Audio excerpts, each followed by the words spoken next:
This is the minor side of life.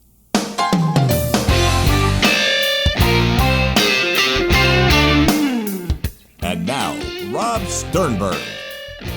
This is actually the best way I've ever recorded this, because normally I'm like going through different ways. All right, yeah, so we're rolling. I just did an episode with Mark DeFelice, actually, who pitched in Huntsville when I was there. Got to the big leagues with the Brewers for a little bit. Oh, he's a pitcher. Yeah, I remember. Right-handed pitcher. Yeah. Sixth inning guy. Yeah. Great guy. First guy out of the bullpen.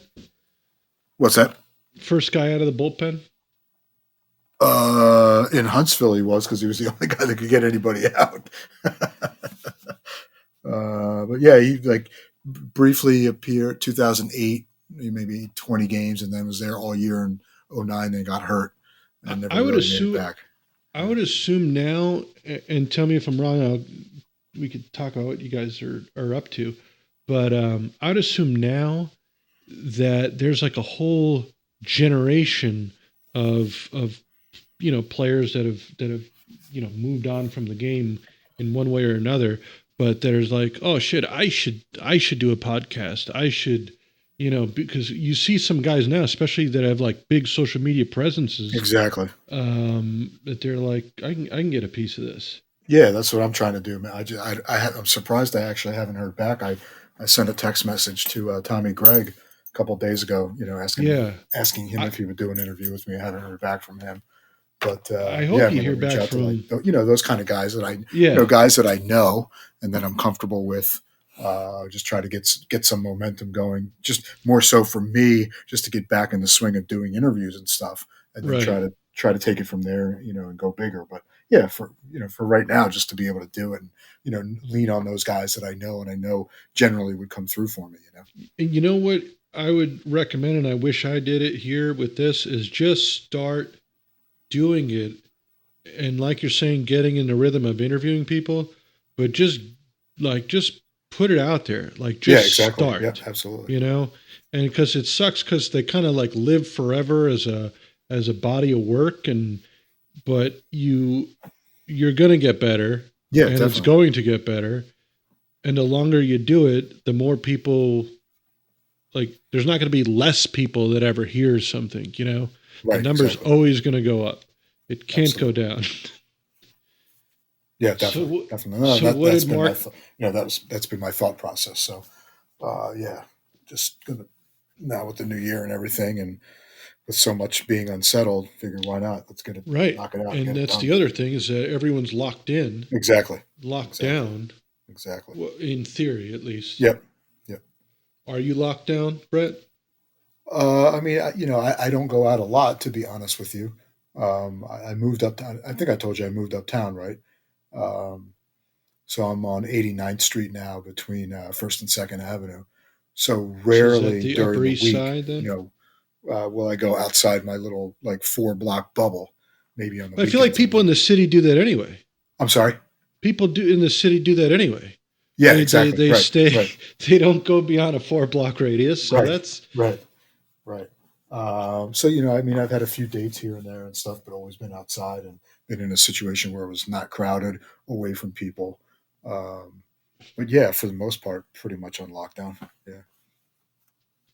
So what do you do for fun? Like I said, I haven't done much. In all honesty, I've been on a few dates. But otherwise, that's it. You can't go to a bar in the city, Right. First of all, everything's closed. You can't dine. You can't do anything indoors, restaurant wise.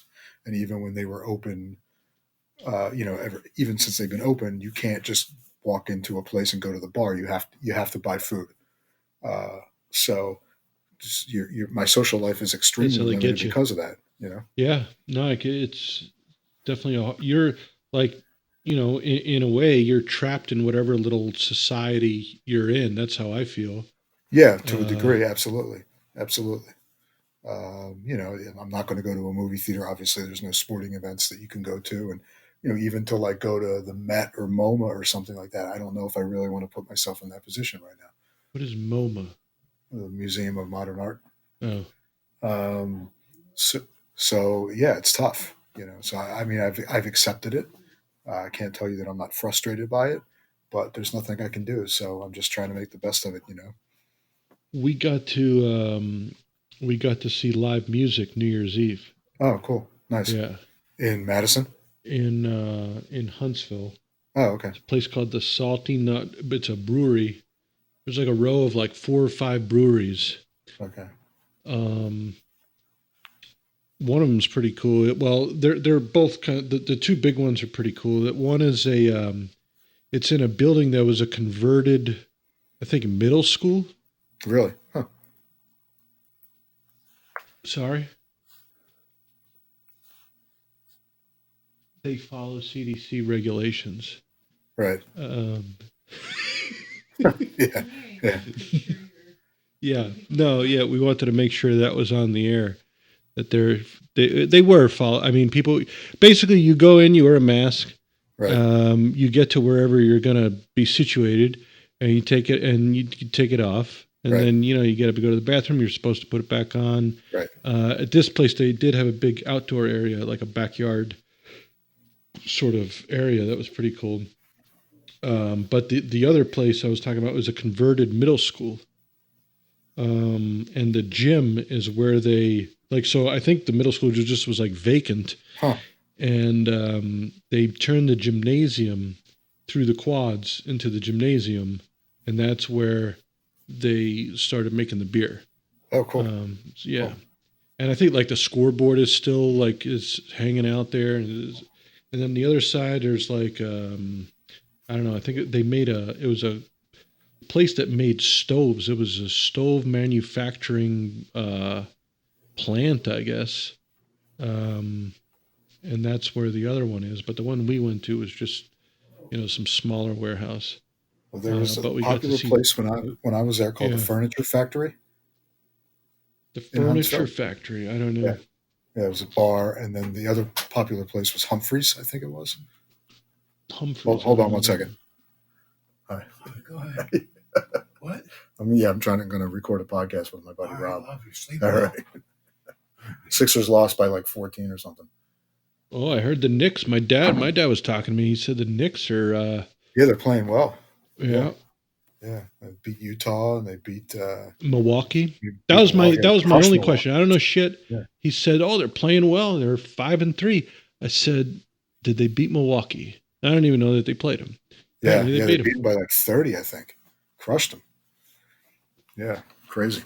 I think it was called was it Humphreys? Place downtown in Huntsville. That was like my spot. That was like one of the only. And there was a live music place called Crossroads. I don't know if it's still there. I'll have to find out. Yeah. If only there was a device for that. But yeah, the bands are pretty good, and it was like it was definitely the first time we saw music. Right. Well, I guess at the ballpark we've had live music at the ballpark at least, I don't know, now at least, in the whole year that we've been open with these events, probably 10 times or so. But okay, cool. Nice ballpark. Ballpark turned out well. Yeah, I mean, it seats about 7,500. There's some intricacies about it. Right. It's the most off-centered video board I've ever had. Right. But I think in Springdale, in Arkansas, it was pretty off-centered. So now that I'm thinking about that, but I think there we may have been facing it. No, because it was more in right. Yeah, for some reason, this is the most, I would say offhand, this is the most off-centered video board, so we don't face it. That's interesting. I mean, every time, I think, just like anything that's just built, it has its, things that you learn about it. So we've had this year to do that. Right. Without having, but then like I feel there are certain rooms, like our stadium club is like right down the hall, and it's been somewhat busy to the point that like I know everything in it from a audio video standpoint, and so at all these wall plates, and you got different microphone inputs around the room for somebody wants to stage their event, in such a sort of layout. But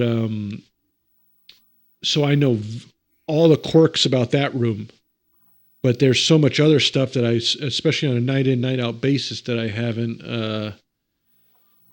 worked with. That we'll see what pops up, and hopefully it's mitigated. Cool. All right. So what are we going to talk about? That's what we were talking about. Oh, this is actually live, being recorded. Yeah, we're rolling, pal. We're live, pal. I didn't realize that. Yeah, we're up and at it. So we were discussing nightlife in Huntsville. I didn't realize we were. And Mark DeFelice. Yeah, and Deefer. And see, right away we picked up with what you're up to. So okay, all right. It's funny. I'm glad. I guess I didn't go into some stories about Huntsville nightlife. Well, you said you only had the one chick. I don't want to give your word. It begins with a B. And it's not bitch. And no one would guess it. I don't think anyone would guess it. It's not bitch. It's nothing totally demeaning. No, it's not. Unless it's, if you're in 1975, like. Or if you like Sinatra. But you only had the one here. Only one woman or one place to lady. go? Lady. Oh, I had one lady that I got very serious with there. Yes. But I mean, I had my fun in Huntsville. What was Madison like at the time? Madison that's where the ballpark is now. Yeah. And it's pretty much like Omaha there in that setup, in that, like, you had a ballpark pretty much downtown or somewhat downtown. And then it wound up one where, moved out west, same direction as well. Right. And that's sort of where the new sort of areas are being built up. So that's kind of the same. That's kind of how it is here in Madison. What was it like when you were here? I think at the very beginning stages of that, you were starting to see some growth, starting to see some homes being built, starting to see some migration out that way, but I'm sure not to the level of what it is now. I probably would be startled and surprised to see how much it's grown since I left there 11, almost 12 years ago. But, you saw the beginnings of it. You saw the seeds, starting to take root and starting to take shape. And you could envision potentially, I guess, what has happened now, back then happening at some point in the future. At any of the stops that you had, would you have, like, looking back, would you have stayed or gone back to any of the places you've been at? Whether it's, and they're pretty, what's funny is that the minor league towns are such towns that you're like, why would I go back to, name a place, right? Name a minor league city. And you're probably biased because you're a city and you are. But would you have gone back to any of the places on your way, like any of your stops? It's really interesting that you mention that, and this is kind of peculiar.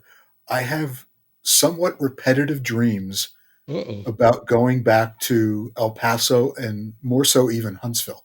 They're very strange. They're bizarre circumstances. Very rarely have I ever had a dream about going back to Omaha, but in particular El Paso and even more so Huntsville. When El Paso got AAA, and advanced to AAA, I thought about what would it be like to go back there with a real ballpark downtown. Definitely, and they do very very well. It was something that was intriguing to me. Huntsville, I never really thought about going back to until now. Until now, only because the stadium was so bad, and there wasn't a lot of support for the team when I was there. And it was very frustrating when I was there. So when the team originally started there in 1985, the A's were there. And, Canseco passed through there, McGuire passed through there. A lot of well-known, very good A's players had come through Huntsville. But it was also at a time in the late 80s, early 90s when you didn't have social media, when you didn't have the internet, what it is now compared to what it was back then in its very infancy. You didn't have a lot of access, let's say, to Baseball America. So there were a lot of people that were somewhat caught up in the past, even though they really weren't very attached to it and didn't have the means to become attached to it like they did during the 5 years when I was there. So that was very frustrating. We had a lot of good players pass through there when I was in Huntsville from 2005 through 2009 with Milwaukee. Ryan Braun, Giovanni Gallardo, Jeremy Jeffress, Lorenzo Cain, Alcides Escobar. That's just off the top of my head. So people, for whatever reason, did not really fully understand how good the players were there, and how many of them went on to achieve, a modicum, if not more, success in the big leagues. Omaha, it's interesting. I went back there a little bit more than a year ago for a wedding for our good friend Adam McLaughlin. Hey, Mac. Hey, Mac. There he is. And, I had a great time going back there. I saw a lot of good friends, spent a lot of time with people that I hadn't seen in a while, and that meant something to me to be able to do that and to continue that relationship. But after living in New York for 4 years, I don't think I would go back to any of those places, to be quite honest with you. And now, especially given all the changes that have taken place in minor league baseball, I just think it's a completely different environment, completely different world. And I don't know how appealing working in minor league baseball would be now, given the structural changes as compared to the way it used to be when I was there. When you say structural changes, what do you mean? Well, you don't have as many teams. You have Major League Baseball having a much what does that greater have to do? hand. What does that have to do with your day to day? I don't know. I just get this feeling that that there's this kind of like presence looming over you. And again, I'm not living it, and I'm just judging on what I've read and what I've heard. So I just don't know if it would be as appealing. And maybe that's just my opinion. It just seems like there's kind of this big hand lurking over everything and trying to orchestrate things and trying to be much more involved and have much more say than maybe what it used to be. I don't know. We'll see how it plays out, Yeah, obviously. yeah. But I think, and it's always like when minor league baseball would put together the marketing, like some of their own marketing deals, and there'd be like these like national, Uncle Ray's potato chips, and I don't know, that was some of the other big ones that they've had over the last, I don't know, let's say 8-10 years, something like that. I think you'll have that. They'll try to do that, and then they'll kind of find that the best way to go about it is just added value, because if they'll wind up just having the same sort of success in those at minor league wide sponsorships and stuff like that. Because otherwise, what's their real skin in the game to me? It's like they don't. They just want to make sure it's not a shit place. And I don't think they're going to stick their nose into it. They'll stick their nose in enough that they made their point. They very much made their point. Yes, I agree. So that's all they need to do, I think. I don't think they're really going to stick their beak in too much on too many things. It's almost like, and it's always kind of been like this. Like if you imagine a tree with two main branches, and then the branches sort of branch off as trees do, but where you have that's your organization. You have marketing on one side, and part of that tree on the other side of the tree is actual baseball operations. Because if you think about it, if you have an office of 30 to 40 people, half of them are salespeople. And how much, contact and stuff like that does somebody have where they have to be dealing with any sort of baseball operations? And you're obviously the wrong person to say that to. but in the grand scheme of things, in terms of baseball operations, if you're a 30 to 40 person staff, your baseball operations, the people that touch baseball operations is probably 6, 7 people. Like how many people does it need to be? Right. You know what I That's mean? a fair point. Yeah. So there's a whole big part of the organization that kind of doesn't give a shit. That's why I'm surprised more teams this year didn't just make their own leagues. Just put together 4 to 8 teams in some sort of local private league. With just you could have found players. You could have found, you definitely could have found players. Definitely. Yeah, it's an interesting topic. I'm curious to see how it kind of plays out and how things, move forward from here the next few years. Yeah. I don't know of any team that has schedules yet. And and how do you go about trying to sell promotions and picking a date for those promotions when you have no schedule, when you don't even know what the season's going to be built on in terms of how many games you're actually going to have? Well, bear with me because I did have a thought about that. It's sort of what if, and it's what if the teams, and what if we just had made a few assumptions and said we're going to have 2 Saturdays and 2 Sundays and 2 Thursdays and 2 Fridays, weekends. So basically 2 weekends in May, June, July, and August. We don't know when they'll be, but we do know that we will have 2 weekends in each of those months. So there's like a Saturday 1, Saturday 2, Friday 1, Friday 2, and so on.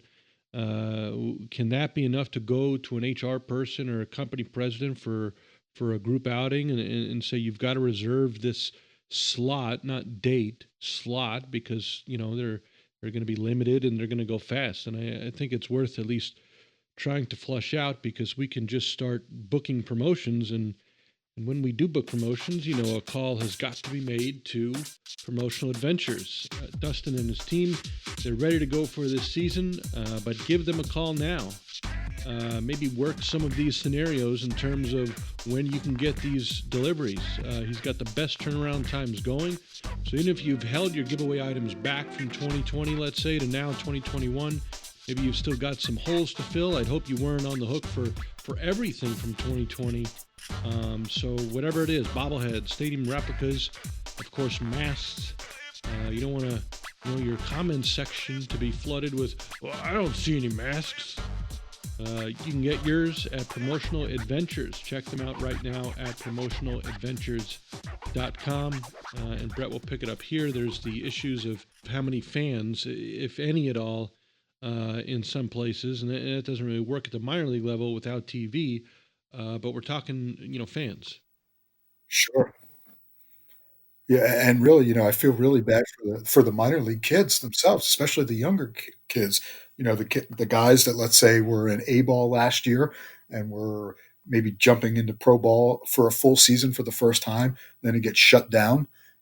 So they didn't have a season last year. They have no idea what the season's going to be this year. That's actually something that Mark DeFelice and I talked about in my conversation with him. He was at Clinton in the Midwest League last year, and all these pitchers that he had worked with or was thinking he was going to. What was he doing there? He was a pitching coach for who? Yeah, and all these 19, 20-year-old kids that didn't have a season, didn't get the innings that they need and didn't get the development opportunity that they need to advance their career. So it's a huge setback for that year.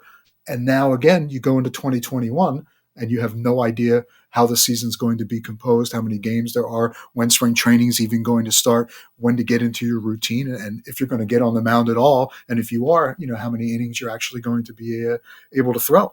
Yeah, I wish I could tell you who I heard say it, but they said the best approach was to just be ready like you would a regular season, like start ramping up, Right. mid to late February, because it's a lot easier to sort of come down, slow down after you've ramped up than it is to, get the whole engine running.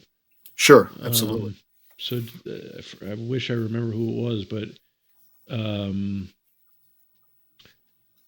we have a couple of guys that live in the area that were just coming to stay loose and pitch before their summer camp started.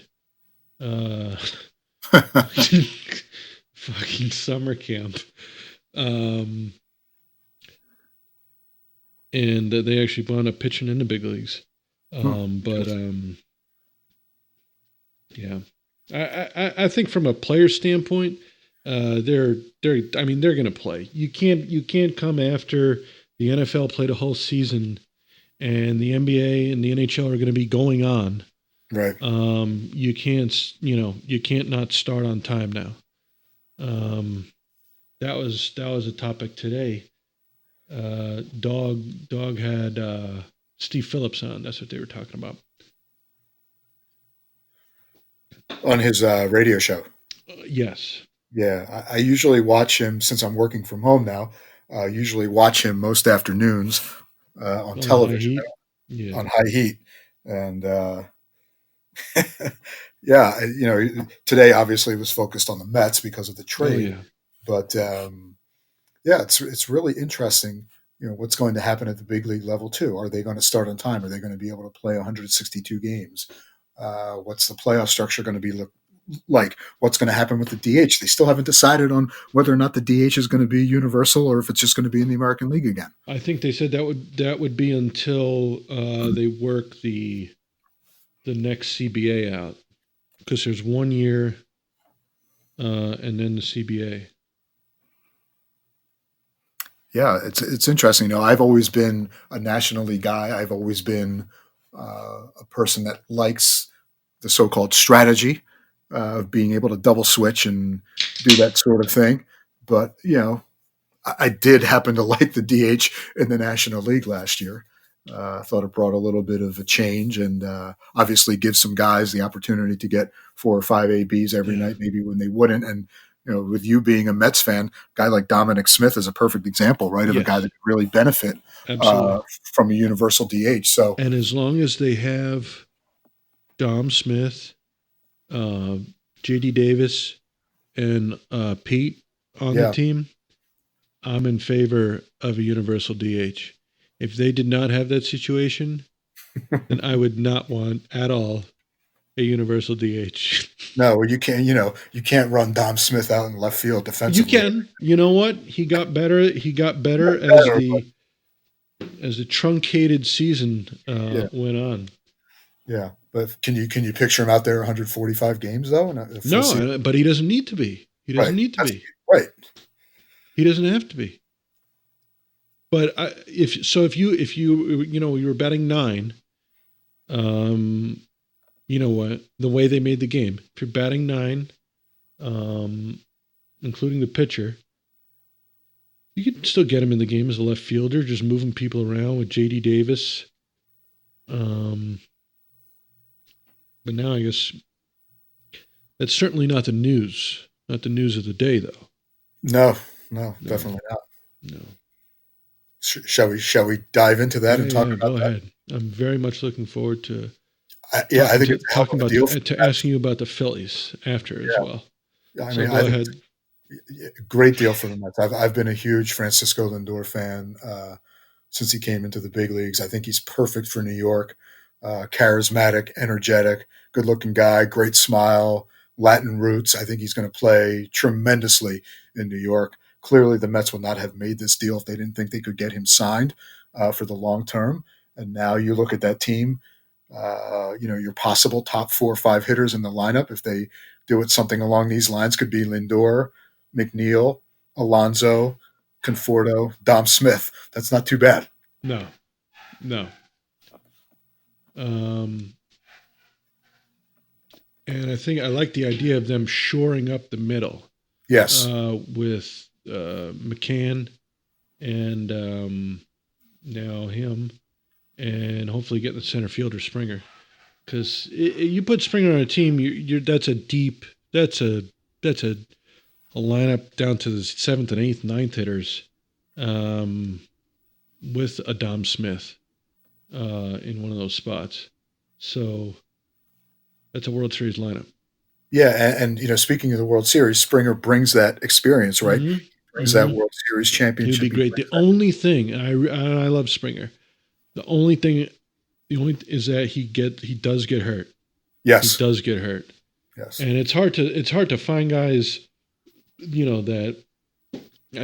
I mean, you have to say that about him. You don't want to kill him for getting hurt, but he does get hurt.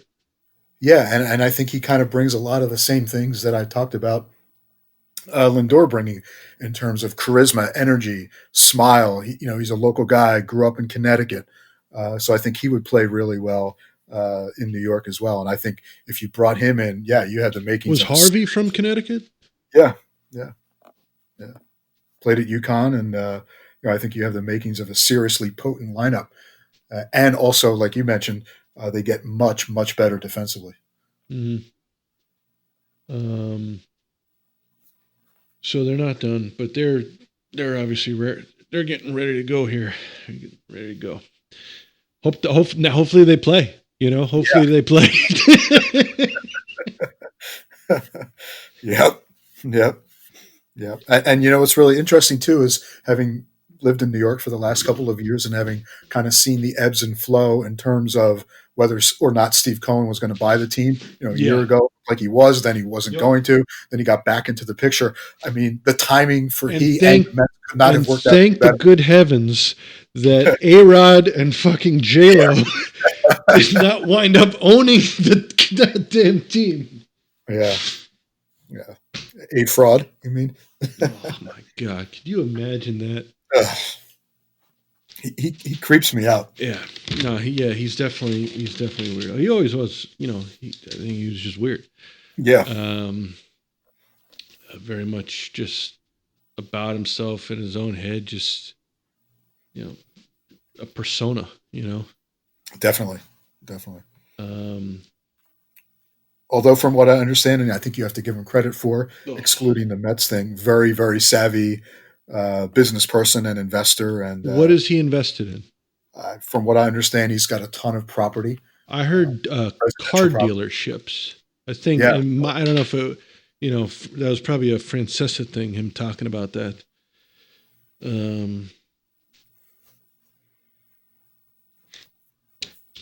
I did want to go through their lineup and just see what their actual batting lineup was.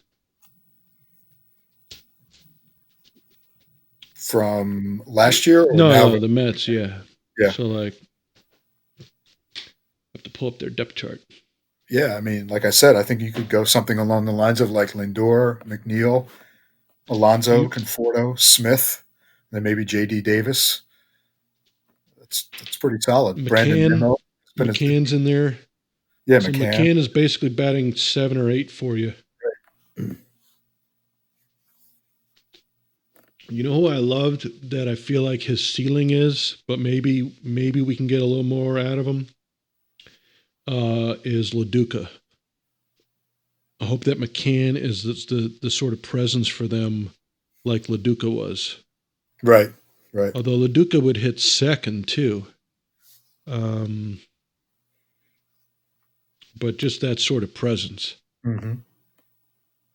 Yeah, that was their last like real catcher, And I hope I'm not shitting on somebody in the meantime. Like, who'd you have before that? You had Darno, who became a monster this year. They signed Ramon Hernandez one year.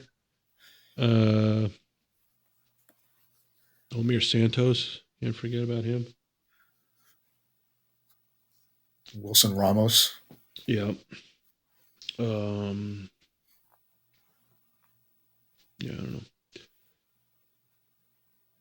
I have to brush up a little bit on my Mets catchers over the last 15.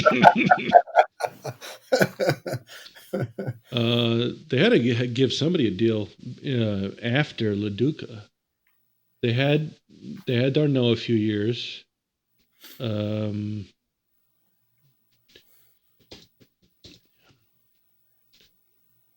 Yeah, I'm drawing a blank. This is the part where you go, Yeah. and you eat the pencil. Yeah. I did want to talk about the flip side on the Phillies now. Yeah, interesting, huh? That no one, I don't think any,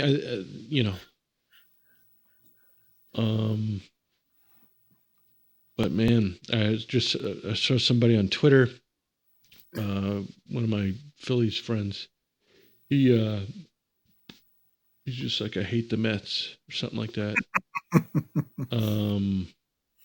Well, he shouldn't. But you have Bryce Harper, I was like, but you guys have Bryce Harper. Well, by signing McCann, at least it took them out of the Real Muto sweepstakes. So, yeah, but that means they should just sign him. They should, absolutely.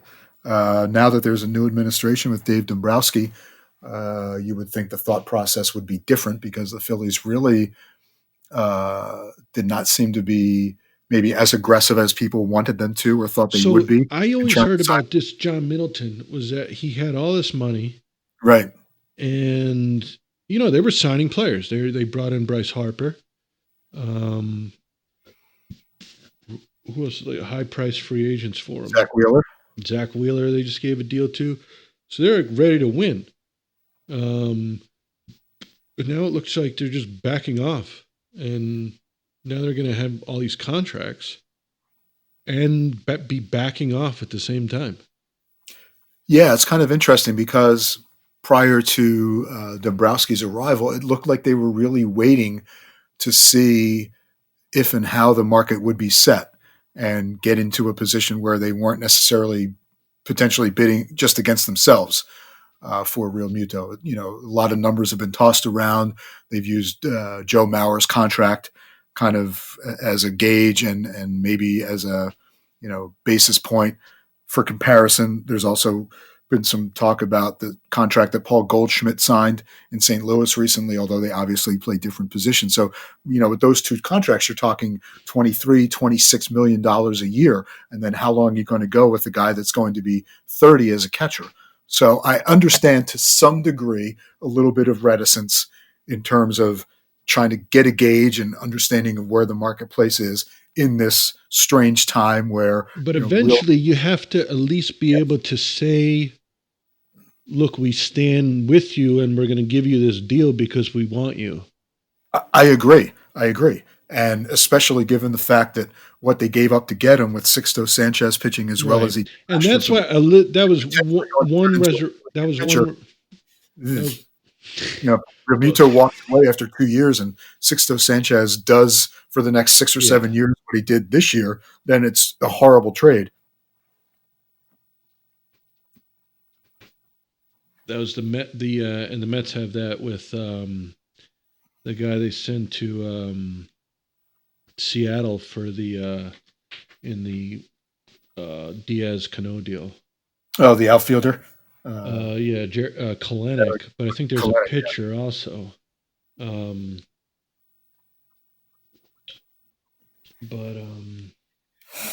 we'll see. So there's a lot of here in Philadelphia. There's a lot of frustration.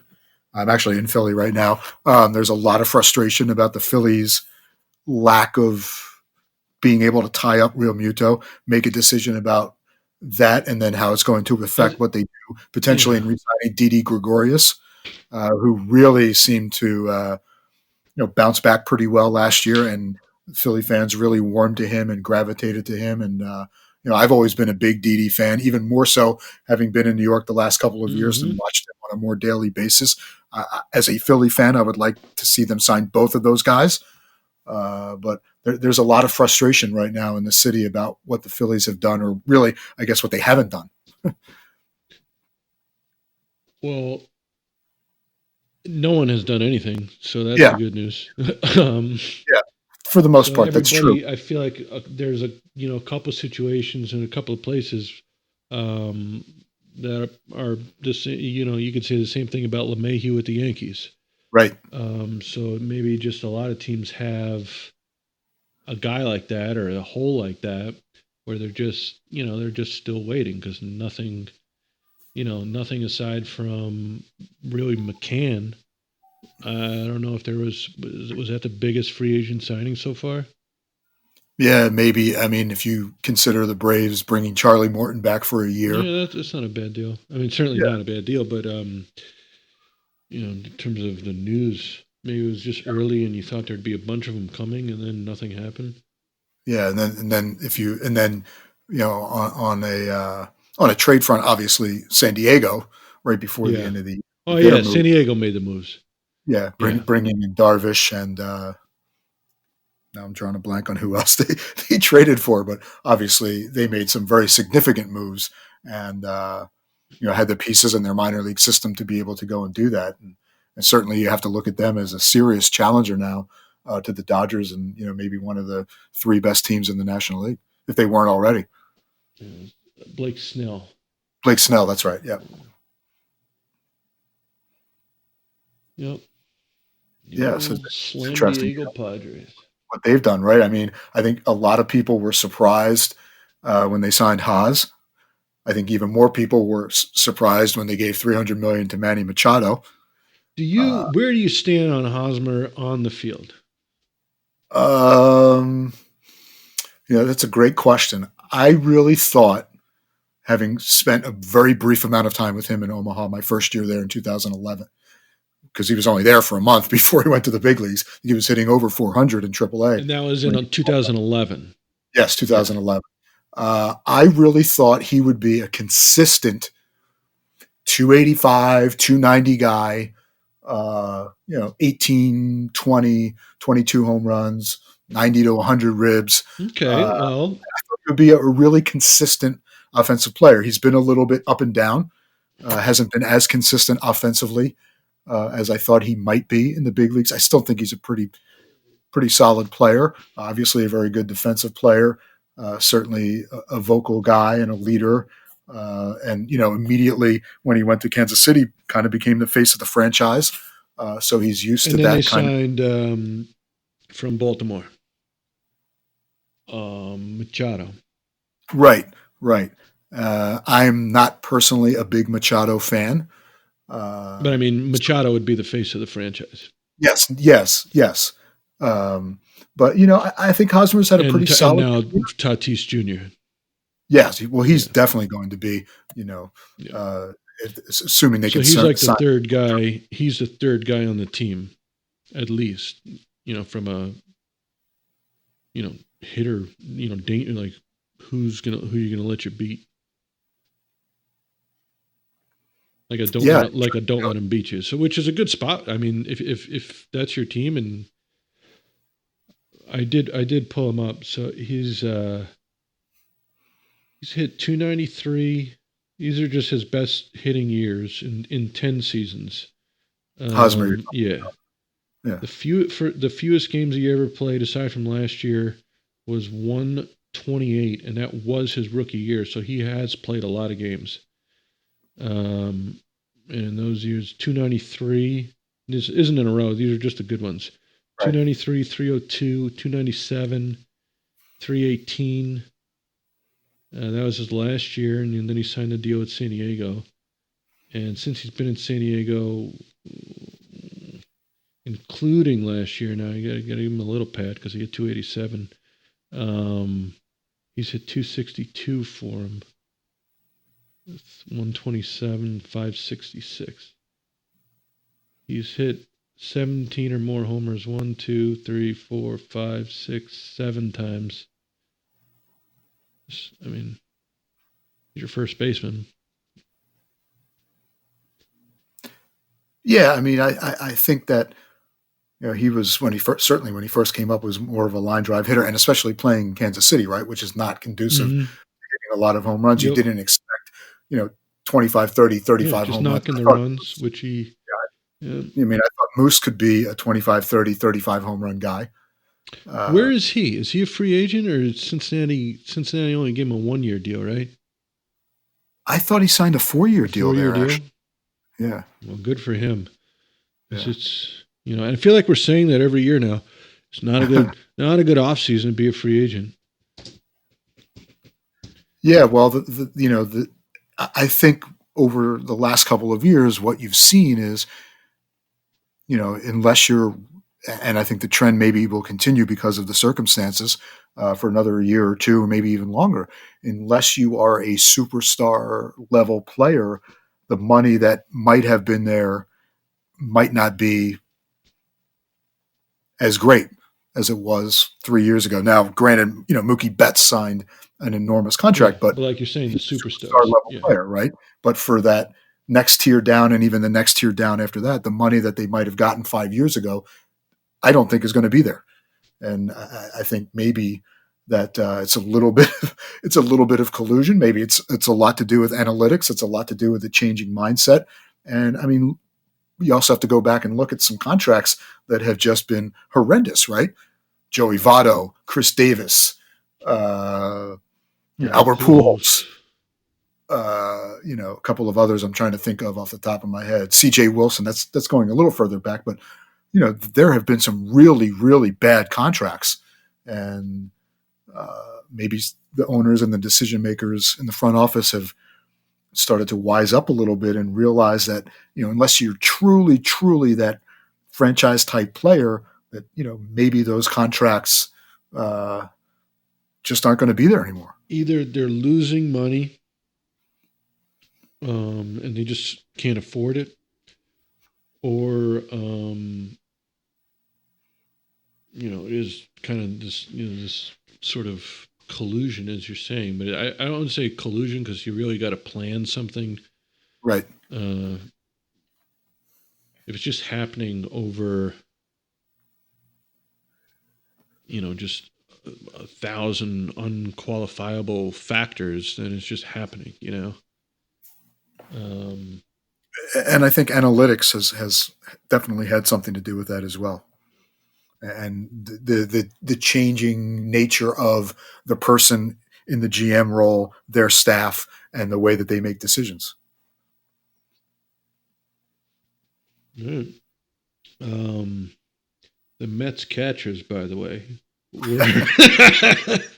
just because I have them, is Darno Piazza. Well, this is just random Mets catchers who I may have forgotten. Brian Schneider.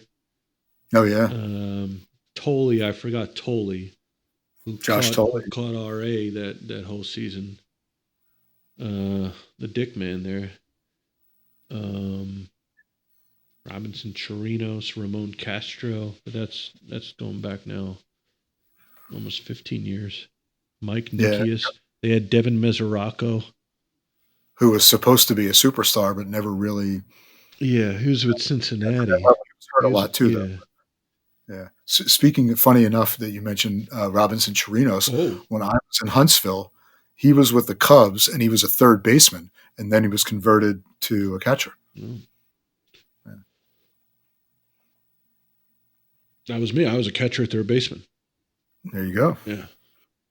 Too bad we're not talking about Rob Sternberg as a former Met catcher. Huh? Well, not as a Met catcher. By the way, speaking of Met catchers, have you tried to get a job at Baseball America? I have not actually. I have not. They don't have any job openings. I don't know. I don't know. I don't want to go down that road. Good tidings in the new year starting off, winning the 2 Senate seats in Georgia. We'll just leave it at that. Dog had a good show today. I talked about him before, and he had Steve Phillips on talking about the Mets trade, and then later in the show he had Chris Christie on. Oh, that must governor have been of New Jersey, huh? And how much did they talk about Bruce? How much they didn't talk about Bruce? They talked about current events, and then he was like, "Well, you can't have me on without talking about the trade," and then he just broke down the trade. Right. He was like mentioned to be maybe like something in the FAN lineup at some point. Yeah. Wow. Like maybe he was going to replace Mike at some point, or he was going to be in the morning with somebody. The fan has gone through a lot in the last few years themselves. That they have. But yeah, at some point, Chris Christie was being talked about, or at least being reported about being talked about, which may just be being talked about. Yeah, I guess everything changed when Dougie and Mike left, and then when Mike went on his own. Honestly, I literally, in the 4 years I've lived in New York City, have not listened to the fan once. Well, there's not really been a real, there's been a couple of moments since at least Mike wrapping up in 2017 that were, to me, he had all, to be fair, he had all these New York legends coming on to say goodbye to him. It was, the farewell tour. Right. For it was probably 2 weeks or so. Just Mark Messier is calling in. And everybody, Bobby Nystrom, I'd imagine. Just please don't say Bobby Nystrom. You don't think Bobby Nystrom was there? Please don't say that. Definitely Jim Nance. He definitely had Nance. He had LT. LT definitely called in. I'd say Piazza called in. Yeah. I bet the A-Rod for sure. A-Rod probably called in twice. Of course.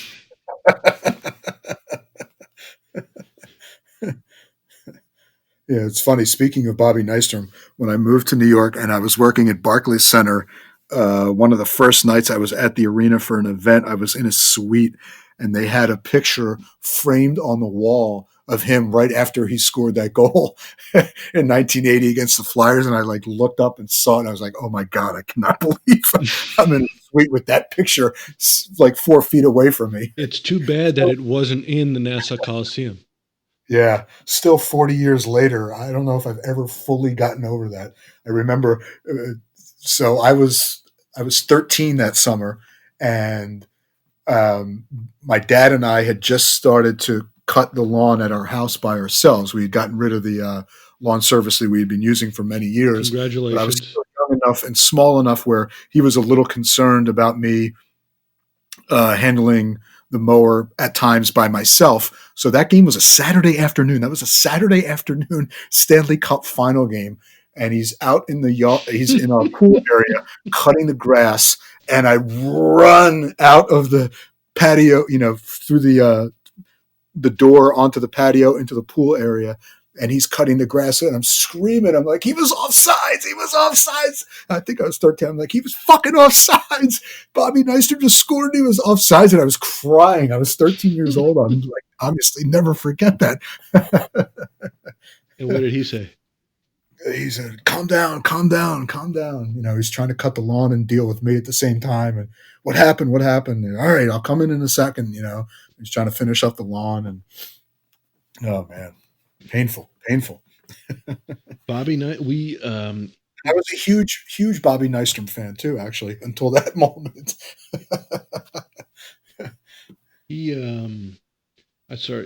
Somebody was trying to rank the top 5 Islanders of all time, and he's for sure on that list. But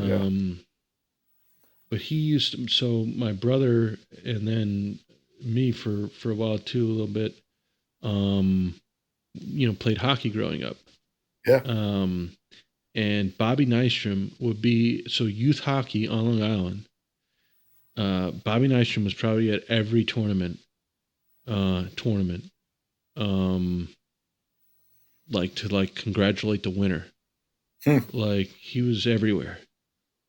And his kids played too, but he was just a real ambassador for them. And there's a whole generation of people there that was Bobby Nystrom. You imagine winning 4 cups in a row. Imagine that now. Nobody does that. No, nobody. The New England Patriots did not do that. Right. It's funny for a guy who obviously grew up a Flyers fan, and at the height of the rivalry between the Flyers and the Islanders, when I was in El Paso, when I was doing my talk show, I had Mike Bossy on the show. I used to use a Bossy Titan stick when I played in high school. I had Clark Gillies on the show. I had Denny Potvin on the show. I'm trying to remember if I had Trotz on the show or not. I had Chico Resch on the show. So I had all these ex-Islanders on my show. It was pretty funny. When you were in Huntsville? No, when I was in El Paso, when I was doing the sports talk show, when I was in El Paso, I did a show for an hour before every game, home and away, throughout the entire season. And you had ex-Islanders on your show in El Paso? Yes. Because, right? Tune in, everyone. Tune in, everybody. Tune in to hear Denny Potvin. Probably like 5 people knew who he was. But here's the thing. I had an hour to fill every day, right? From the first week in April till Labor Day. So how am I going to fill an hour? I'll just call Chico Resch. Exactly. Like, listen, man, like, I don't want to talk to myself for an hour. UTEP football was horrible. UTEP basketball was horrible. That's great. And there wasn't a lot to talk about. So I needed to find ways to fill that hour. And especially, when I was on the road. So I did a tremendous amount. This is, early 2000s. I carried a little piece of equipment where I could record interviews during the day, like in the hotel room. And I recorded interviews a ton, and a lot of times on Saturday and Sunday, it was a struggle to get calls Monday through Friday. Forget it on a Saturday and Sunday afternoon at 5 o'clock or 6 o'clock. I would just play like 2 or 3 interviews, and that would be my show because I was getting ready to prepare for the game. Good little deal, getting paid to interview Chico Resch. Oh, it was fantastic. Where was he living at the time? He was actually doing he was doing color games, on the broadcast. Yeah. So, he was around. Same with Denny Potvin. Bossy, I don't even remember how I tracked him down, but that was one of the cool things for me, like that I really like to do is find players that I grew up watching or was fans of, and finding a way to get them on the show. And you could still do that. You could still do that. That's what my grand plan is, Rob. I know we were talking about that before when we started, when I didn't even realize we were actually being taped. But yeah, it was actually this a neat thing for me that I really liked. I had Dick Vitale on the show. I had actually, not to toot my own horn, but maybe a little bit. But for a 1-hour talk show in El Paso, Texas, I had some serious big names on that show, and across a wide variety of sports. And that's good. That's really good for you. Yeah, it was really cool. Yeah. Do you have the tapes? I don't know. I mean, literally, they're probably 20 years old. Obviously, like 20 years old now. Right. But I mean, I had guys like Dale Brown, who was the basketball coach at LSU, who coached Shaq. I had Dick Vitale. I had Bob Costas. I had Lynn Swann. Some serious big hitters. Helio Castroneves. Trying to think who else. John Ashcroft actually was in El Paso. The Attorney General. So he was a big sports fan from St. Louis. So it was the summer of 2002 after 9/11, and he was in town, obviously since we were right on the border. And I found out like that afternoon he was coming to the ballpark, and I wound up interviewing him for like 15 or 20 minutes. It was awesome. It was really cool. I'm trying to think who else. I mean, so many guys. That's one thing I don't think you ever sold, Brett, is radio. Well, I guess you did in a way. Yeah. But you never worked for like a radio station. Way back in the day when I first started in the Poconos in Pennsylvania and then in Harrisburg, Pennsylvania, I was working at radio stations. So did you do sales or what were you doing? No, in the Poconos was my first job out of school, 1988. I was literally spinning records. I was a morning DJ from like 5:30 in the morning till like 11 or noon, and I did like the Wheels news of Steel with Brett Pollock. Yeah, and then I was doing high school football and basketball games, and then in Harrisburg, I was a producer and co-host of a sports talk show with a guy named Terry Leiweke, whose brother, Tim Leiweke, has been in a number of different places in the sports world. And then there was kind of a change in management at the station, and they brought me on board in the morning to do some production and co-hosting as well, while still doing the show in the afternoon. So it was a lot of fun when I was in Harrisburg, and so they got me out to do a lot of events as well. So I actually Jello wrestled. Oh yeah, sure. I've done it probably at least 4 times. Actually pretty fun. It was cold, but it was fun. I hope not women for their sake. It was local, like TV and media and sports personalities. They don't do that enough anymore. Jello wrestling. Say that again. They don't do that enough anymore. You don't see enough of that around as promotions anymore. I actually, and then when the circus was in town, I did like an elephant race. I was actually on an elephant, which was pretty wild, and I just did a lot of goofy stuff. But it was fun. It was a 4-station, I don't want to say conglomerate, but 4-station cluster, I guess. And it was like a pop music station, news and sports station, and there were a couple of other music genres. So it was a lot of fun, actually. Whoever was doing the promotions and stuff, they were doing a good job. That's I don't know. It sounds good to me. Yeah. As a matter of fact, when I was there, so this was, I want to say probably 1991, 92, somewhere in that time frame. Around the time of the Persian Gulf. Carl Ravitch was the weekend guy at the ABC affiliate. Yeah. Yeah. And then we were actually friendly. We had him on the show a couple times. And then he like totally big leagued me at the winter meetings. Like one of the last times. Did you tell him to go fuck himself after? Totally big league me. Did you tell him to go fuck himself? Did you like shout at him? I was kind of surprised and kind of stunned, and like, did that really just happen? And I didn't say anything to him, but I was a little annoyed, as you can imagine. But yeah, he just like totally big league me. I'm like, okay, fine, I get it. Fine. Carl Ravitch. Yeah. So anyway, I know we digressed a little bit there, but yeah, no. But you mentioned 1988. I wanted to ask you if you had seen Cobra Kai. No, it's funny. I have not watched that. You got to watch it. Yeah. Yeah. I got about 4 shows I'm juggling now on Netflix. It's 30 minutes. It's the only thing I watch. Really? We're burning through it, but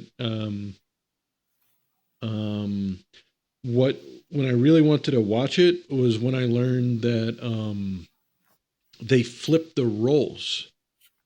So at least kind of the way. Say that again. I lost you there for a second. That way, where LaRusso, when Daniel's son, he's like the villain, sort of.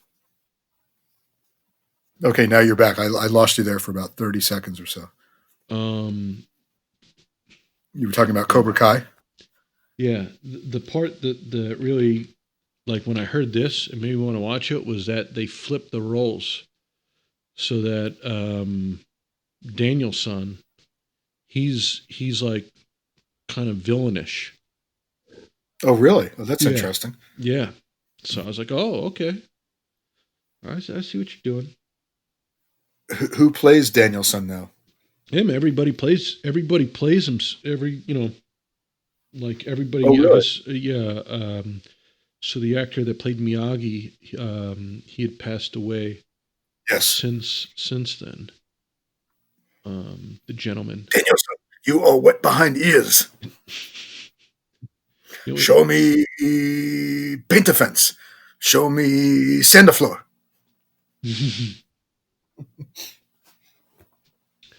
But they pretty much continue the storyline and they kind of pick up where they would have been, I guess. Right. Even the coach, the villain sensei, is in it in the second season. It's beyond a spoiler because they're on their third season now. This Cobra Kai, but finally reached it. Well, you might have talked me into watching it now. Yeah. After I get through some of the other shows. Well, we've really digressed and devolved here, haven't we? De-evolved. I think maybe that's it. Like, we got to figure out a way to be like, all right, then. Like, Yeah. Well, hey, man, you're the host, so I'm just following your lead in your direction. Well, I clearly don't have one. Well, it's good to catch up. There you go. It's good to talk There you go. about different things. Good to riff on some subjects. Yeah.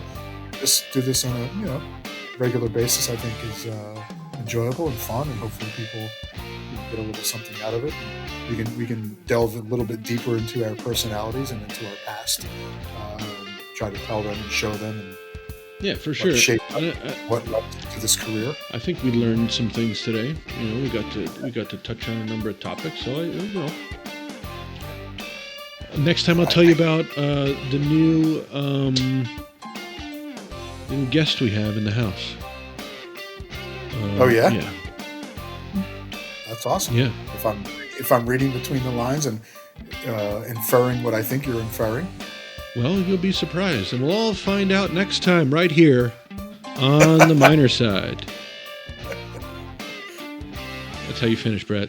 This has been a presentation of The Minor Side of Life. We kindly ask for your support of this program by subscribing to the show on your preferred podcast player, joining the newsletter list at minorside.com, and following The Minor Side on social media. Plus, you can always visit theminorside.com for exclusive content and more.